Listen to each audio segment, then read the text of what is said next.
वैसे तो कई अवसरों पर चुप रहना चाहिए। चुप या मौन रहने के कई फायदे भी है और नुकसान भी। कुछ ऐसे अवसर होते हैं जहां पर हमें बोलना जरूरी होता है, और कुछ ऐसे मौके होते हैं जहां पर चुप रहने में ही समझदारी है। क्या आप जानते हैं कि ऐसे कौन से अवसर है? हाँ, कई अवसरों में से 5 ऐसे मौके हैं जबकि चुप रहने में ही समझदारी है।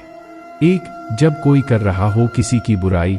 जब कोई आदमी आपके सामने किसी तीसरे आदमी की बुराई कर रहा हो तो तब तुम्हें चुप रहकर बस सुनना चाहिए, अपनी राय व्यक्त नहीं करना चाहिए, क्योंकि जो आज आपके सामने किसी तीसरे की बुराई कर रहा है वह कल किसी और के सामने आपकी बुराई भी कर सकता है।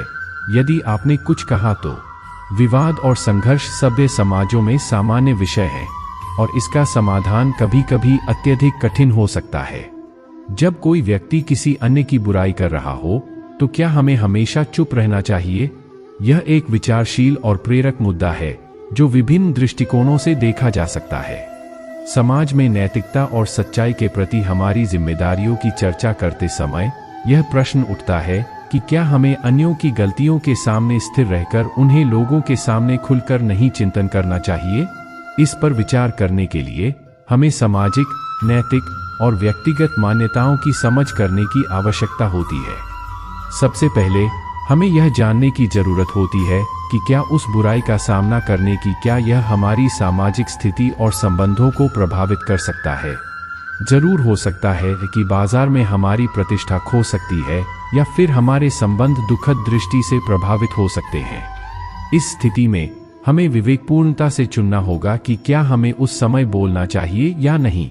दूसरी ओर कभी कभी हमें बुराई का सामना करने के लिए अपने सिर पर हमला करना पड़ता है और यह हमारे सामाजिक या नैतिक मूल्यों का परिचय कराता है।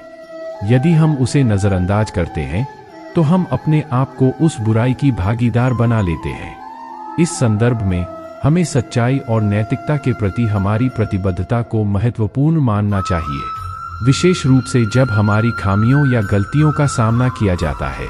हमें विश्वासघात के दृश्य का सामना करना पड़ सकता है। इस समय हमें खुद को स्वीकार करना और संशोधन के लिए प्रतिबद्ध करना चाहिए, परंतु अन्य लोगों की गलतियों का सामना करने के लिए हमें जिम्मेदार नहीं बनना चाहिए। इस स्थिति में हमारा चुप रहना उस व्यक्ति को हमारे द्वारा उसके अवसादन में ले जाने का अवसर नहीं देता। हालांकि यहाँ एक महत्वपूर्ण संदेश है कि हमें सभी समय चुप नहीं रहना चाहिए।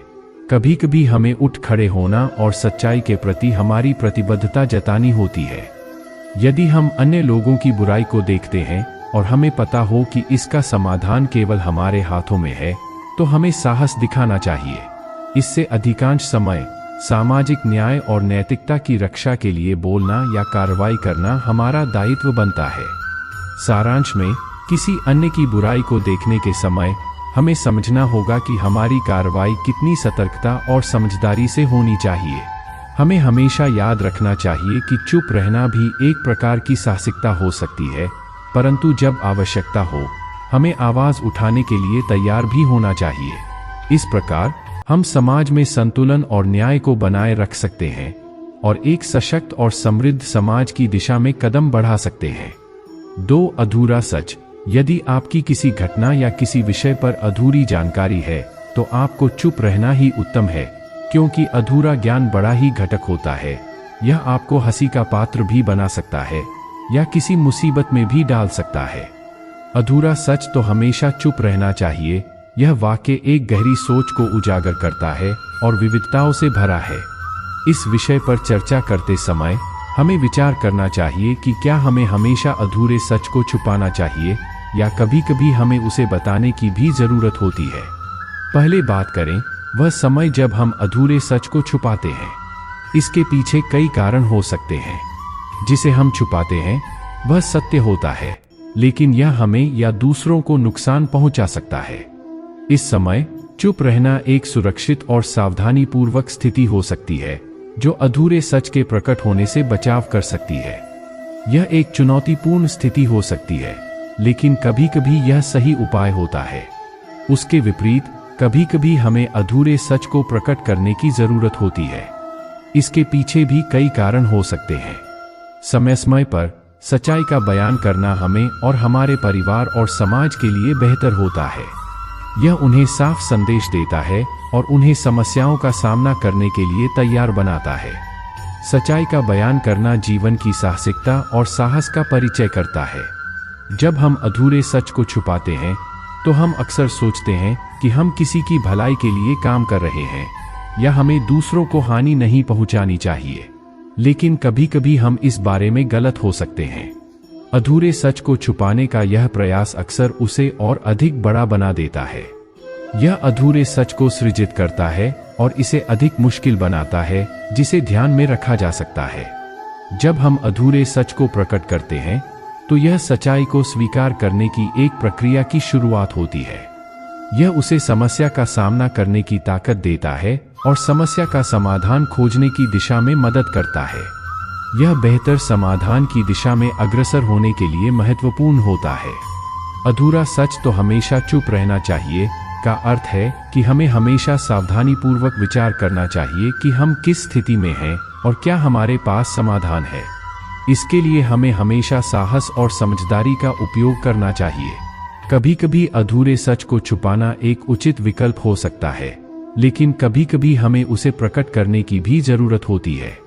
इसलिए हमें हर स्थिति को ध्यान में रखकर निर्णय लेना चाहिए। 3. जब कोई नहीं समझे आपकी भावना। यदि आपको लग रहा है कि कोई व्यक्ति आपकी भावना, दुख या परेशानी को शब्दों में नहीं समझ पा रहा है या वह आपको ध्यान से सुन नहीं पा रहा है, तो ऐसे व्यक्ति के सामने चुप रहना ही ठीक है, क्योंकि ऐसे लोगों को आपकी भावना या दुख से कोई मतलब नहीं होता है। ऐसे लोगों को अपना राज बताकर आप पछताएंगे ही। जब हमारी भावनाओं को कोई नहीं समझता तो क्या हमें हमेशा चुप रहना चाहिए? यह एक गहरा सवाल है जो हमारे व्यक्तित्व और सामाजिक संबंधों के प्रति हमारी सोच को प्रकट करता है। यह विचार बहुत सारे पहलुओं से जुड़ा है और हर व्यक्ति के जीवन में इसका अनुभव होता है। चलिए इस विषय पर विचार करते हैं और जानते हैं कि क्या हमें ऐसे समय पर हमेशा चुप रहना चाहिए या नहीं। पहले हमें यह समझने की आवश्यकता है कि क्या होता है जब हमारी भावनाओं को कोई नहीं समझता है। यह एक अकेलापन और असहायता का एहसास पैदा कर सकता है।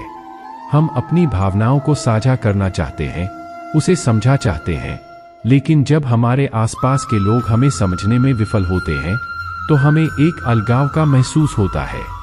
इस स्थिति में चुप रहना हमें सुरक्षित और संरक्षित महसूस कराता है, क्योंकि हम डरते हैं कि हमारी भावनाओं को समझाने का प्रयास हमें और अधिक असमर्थ बना सकता है। लेकिन क्या यह हमेशा सही होता है? क्या हमें हमेशा चुप रहना चाहिए जब हमारी भावनाओं को कोई नहीं समझता है? यहाँ एक संदेश है कि चुप रहना कभी कभी एक स्थिति को सुलझाने का सही तरीका नहीं होता है। यह हमें उस असहायता और अकेलापन के अनुभव से बाहर निकालने का एक अवसर भी नहीं देता है। कभी कभी हमें साहस का प्रदर्शन करना और अपनी भावनाओं को साझा करना आवश्यक होता है। यदि हम हमेशा चुप रहते हैं तो हमारी भावनाओं को समझने का कोई अवसर नहीं मिलता है और यह अनजान रहता है कि हम अपने विचारों और भावनाओं को किसी के सामने कैसे रखें। कभी कभी हमें अपनी भावनाओं को साझा करने की जरूरत होती है ताकि हमें उस सहानुभूति और समर्थन का अनुभव हो सके जो हमें आवश्यक होता है। इसके लिए हमें संवेदनशीलता और संवाद की आवश्यकता होती है। हमें साहस का प्रदर्शन करना चाहिए और अपनी आवाज को सुनने का मौका देना चाहिए। यदि हम अपनी भावनाओं को चुप रखते हैं तो हम अकेलापन और असहायता के अनुभव को और भी मजबूत करते हैं। जब हमारी भावनाओं को कोई नहीं समझता तो हमें हमेशा चुप रहना चाहिए या नहीं, यह निर्भर करता है कि स्थिति क्या है। कभी कभी चुप रहना हमें सुरक्षित महसूस कराता है, लेकिन कभी कभी हमें साहस और सहानुभूति का प्रदर्शन करना होता है। हमें हर स्थिति को ध्यान में रखकर निर्णय लेना चाहिए और अपनी आवाज को सुनने का मौका देना चाहिए। इस तरह हम सामाजिक संबंधों को मजबूत और संवेदनशील बना सकते हैं और अपने आप को और भी समृद्ध महसूस कर सकते हैं। 4. जब कोई इंसान अपना दुख व्यक्त करे।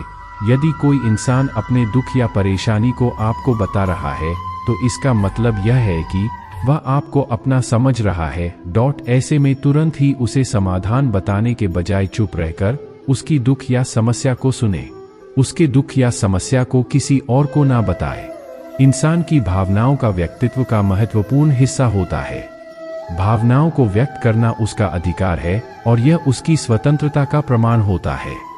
लेकिन क्या हमें हमेशा चुप रहना चाहिए जब कोई इंसान अपनी भावनाओं को व्यक्त करता है?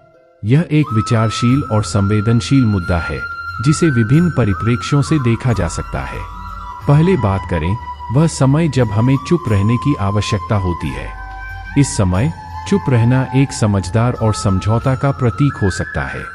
कभी कभी अपनी भावनाओं को व्यक्त करना सही नहीं होता, खासकर जब यह दूसरों को हानि पहुंचा सकता है या समस्याओं का समाधान करने में आधारित नहीं होता।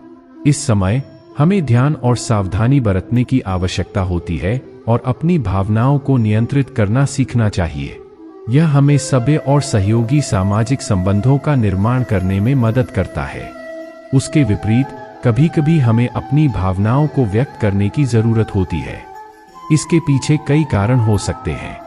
जब हम खुशी, दुख, उत्साह या असहमति महसूस करते हैं तो हमें इसे बयां करने का इच्छुक होना चाहिए।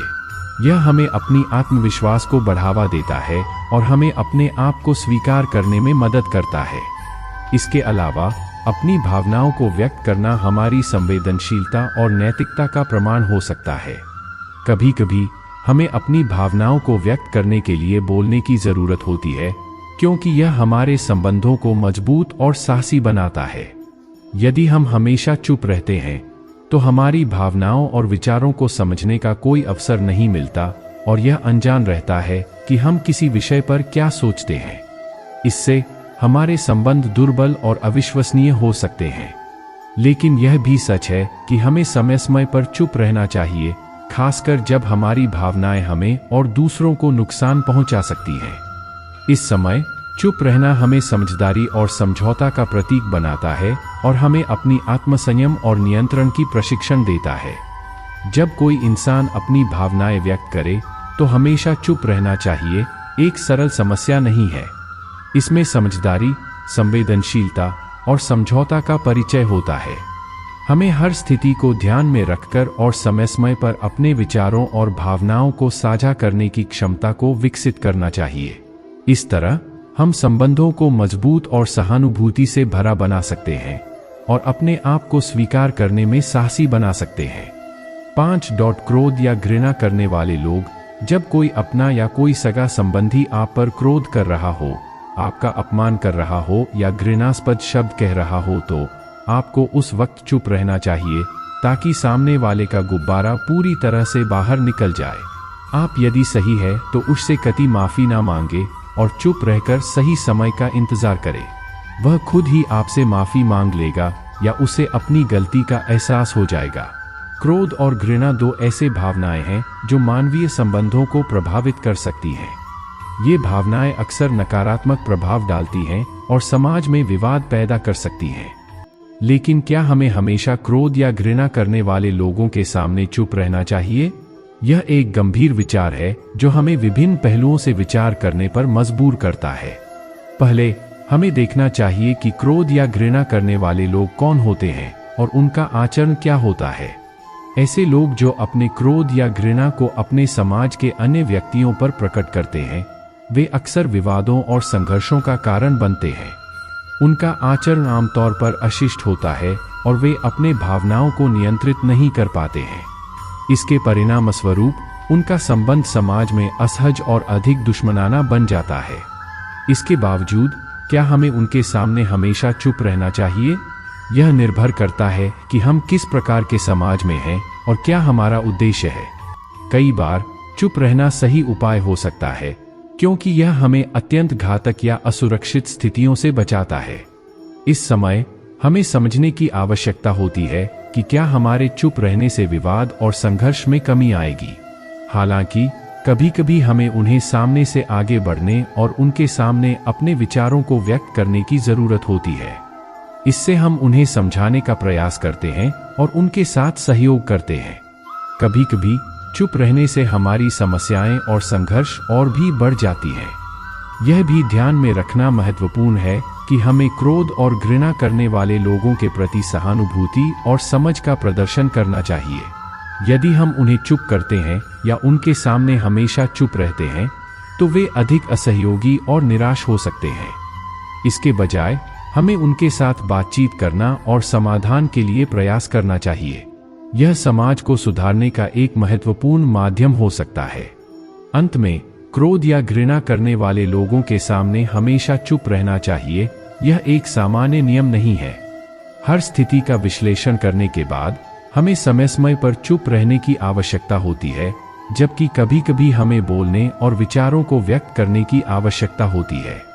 यह हमारी सामाजिक संबंधों को समृद्ध और सहानुभूतिपूर्ण बनाने में मदद कर सकता है और हमें एक स्वस्थ और समृद्ध समाज की दिशा में ले जा सकता है। THX